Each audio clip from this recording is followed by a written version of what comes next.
Muy buenas tardes, estimado docente, abogado Cristian Averos Barragán.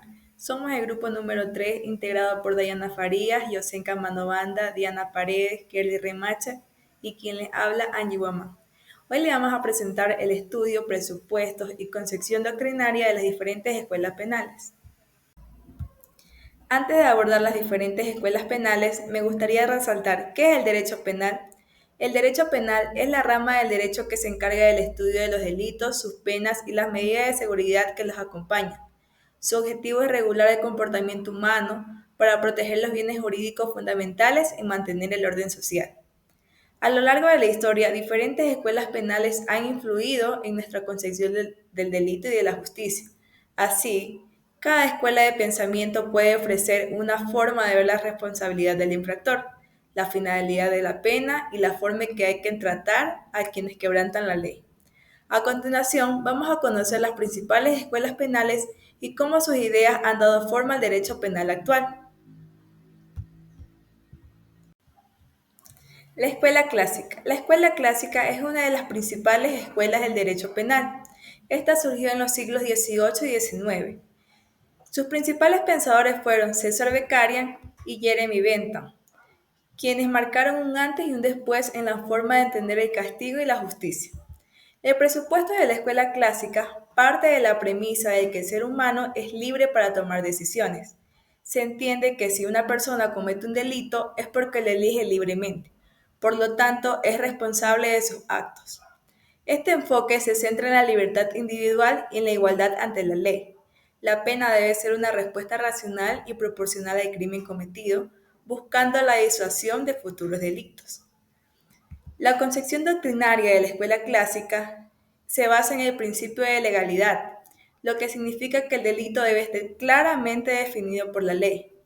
Además, la pena debe ser proporcional al crimen cometido, evitando que éste sea cruel o excesivo. Se busca una justicia racional y humana donde las sanciones se apliquen de manera pública y conocida por todos, es decir, sin arbitrariedades. Según esta escuela, como el crimen es una elección libre, el castigo debe ser un medio para disuadir futuros delitos, pero siempre dentro de los límites de la razón y la proporcionalidad. A finales del siglo XIX nace la escuela positivista, que comienza a cuestionar los principios de la escuela clásica, en especial la noción que tenían sobre el libre albedrío.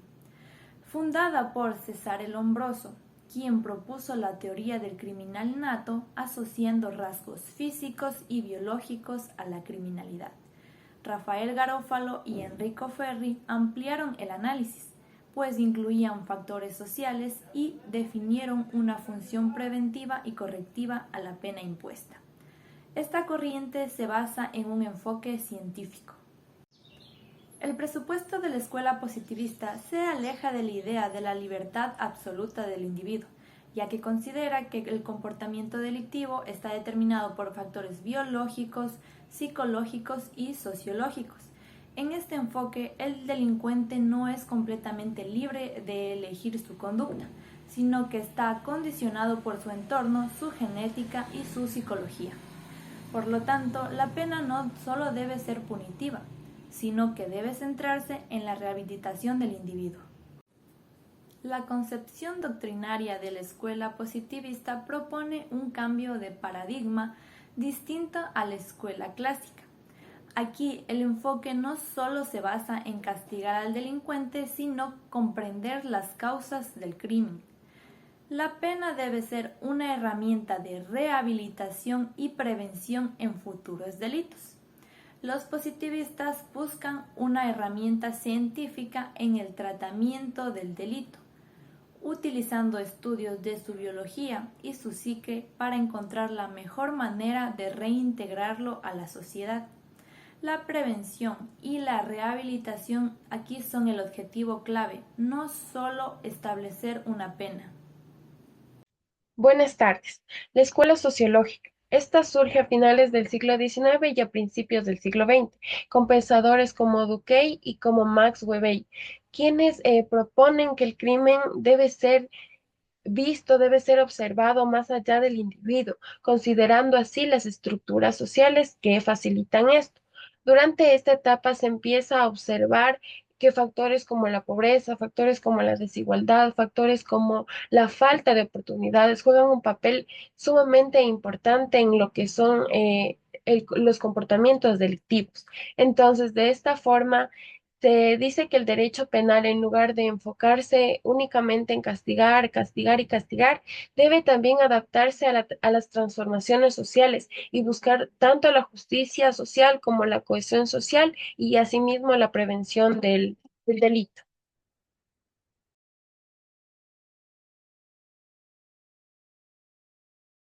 La escuela crítica se define como una corriente que busca equilibrar los aspectos jurídicos con los sociales. Sus características clave incluyen negación del libre albedrío, considerando las acciones no siempre son fruto de decisiones libres, delincuencia como fenómeno social, la criminalidad es vista como resultado de factores sociables, reforma social, promueve el Estado, debe abordar las causas subyacentes para reducir efectivamente la criminalidad. Esta escuela busca combatir las raíces sociales del crimen más que sus efectos. Karp, un gigante del pensamiento, enseñó sobre la lucha de clases y cómo esas estructuras económicas moldean la sociedad.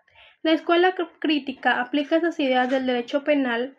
Marx argumentaba que el sistema legal, incluyendo el derecho penal, sirve a los intereses de la clase dominante, protegiendo su propiedad y poder. Las leyes contra el robo, por ejemplo, protegen la propiedad privada, un pilar del capitalismo. Michael Foucault nos mostró cómo el poder no solo reprime, sino que también construye y disciplina a los individuos. Las críticas utilizan estas ideas para analizar cómo el sistema penal controla los cuerpos y las mentes. Michael hablaba del poder disciplinario, una forma de control que se ejerce a través de la vigilancia, la normalización y la individualización. Las cárceles no solo castigan, sino que también buscan reformar al delincuente, modelándolo según las normas sociales. Diferencia de otras escuelas, como la clásico positiva, esta corriente critica tanto como los aspectos puramente jurídicos como los biológicos simplistas. La clásica enfatiza el libre albedrío y ve al delito como un ente jurídico abstracto. La positiva se centra en factores biológicos, por lo tanto, nuestra escuela combina elementos sociológicos y jurídicos para entender mejor cómo enfrentar la criminalidad. Les voy a dar a conocer sobre la Escuela de la Defensa Social. Vamos a hablar sobre sus estudios, presupuestos y concepción de la doctrina. Como primer punto, el estudio de la Escuela de la Defensa Social. La Escuela de la Defensa Social es una corriente criminológica que surge en el siglo XX con un enfoque humanista y preventivo en el ámbito penal.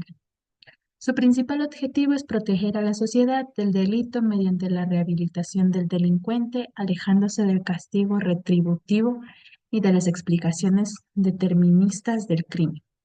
Esta escuela tiene sus raíces en la evolución del derecho penal y la criminología, donde se buscó superar las limitaciones del modelo clásico y del positivismo criminológico. Mientras que la escuela clásica defendía el libre albedrío y la proporcionalidad de las penas, y la escuela positivista veía el delito como resultado de factores biológicos y sociales. La Escuela de la Defensa Social propuso una visión más equilibrada. Esta se enfoca en la prevención del delito, la resocialización del infractor y la adaptación de las sanciones a las necesidades individuales del delincuente. Entre sus principales exponentes destaca Filippo Grammatica y Marc Ansel, quienes promovieron un modelo de justicia penal basado en la reeducación del infractor, argumentando que la sociedad debía ofrecerle oportunidades para reintegrarse y evitar la reincidencia. Presupuestos de la Escuela de la Defensa Social. Los presupuestos en los que se fundamenta esta escuela son los siguientes. La prioridad es la protección social, lo que implica que el sistema penal debe buscar la seguridad y estabilidad de la sociedad, no solo a través del castigo, sino mediante estrategias que prevengan el delito y favorezcan la rehabilitación. Como segundo punto, el delincuente es un sujeto en proceso de resocialización, lo que se considera que el infractor no debe ser visto únicamente como un transgresor, sino como una persona susceptible de cambio. La pena debe contribuir a su reintegración en lugar de excluirlo permanentemente. Como tercer punto, las sanciones deben ser individualizadas, lo que quiere decir que la justicia penal no debe aplicar castigos uniformes, sino que deben analizar cada caso y aplicar medidas correctivas proporcionales a la peligrosidad del delincuente y a su capacidad de reinserción. Y como cuarto punto, la importancia de la prevención del delito. Esto quiere decir que la mejor manera de combatir la delincuencia es evitar que ocurra, lo que implica mejorar las condiciones sociales, económicas y educativas que pueden llevar a una persona a delinquir. Como quinto punto y último, la flexibilidad en las penas y medidas alternativas. Este punto se propone la implementación de medidas como la libertad condicional, la rehabilitación obligatoria, el trabajo comunitario y la justicia restaurativa en ciertos casos, en lugar de recurrir únicamente a la prisión. Concepción doctrinaria. La concepción doctrinaria de esta escuela se basa en el principio de que el derecho penal debe evolucionar de una visión puramente represiva a una orientada a la reinserción y prevención. En este sentido, postula lo siguiente. La función de la pena no es solo castigar, sino educar y corregir. Esto implica que las sanciones deben tener un propósito constructivo, ayudando al delincuente a reformarse y volver a la sociedad como un ciudadano productivo. El delincuente no debe ser tratado como un enemigo, sino como una persona que necesita apoyo para cambiar. La Escuela de la Defensa Social rechaza la idea de que el infractor es irremediablemente peligroso y apuesta por un tratamiento más humano y científico. El sistema de justicia debe ser dinámico y adaptarse a las necesidades de la sociedad. Esto significa que las leyes y las penas deben revisarse constantemente para garantizar que sean efectivas en la prevención del delito y en la reinserción de los infractores. La criminología debe trabajar junto con otras disciplinas. Se considera que la criminología no puede actuar sola, sino que debe apoyarse en la psicología, la sociología y la pedagogía para diseñar estrategias de rehabilitación efectivas. En conclusión, cada una de estas escuelas ha influido en el desarrollo del derecho penal, tal como lo conocemos hoy, desde la racionalidad y la libertad individual de la escuela clásica hasta las críticas a la opresión social de la escuela crítica. Cada enfoque ofrece una perspectiva distinta sobre cómo debemos tratar el crimen y la pena. Reflexionar sobre estas escuelas no solo nos ayuda a entender la historia del derecho penal, sino también a cuestionar y mejorar los sistemas de justicia actuales. Gracias.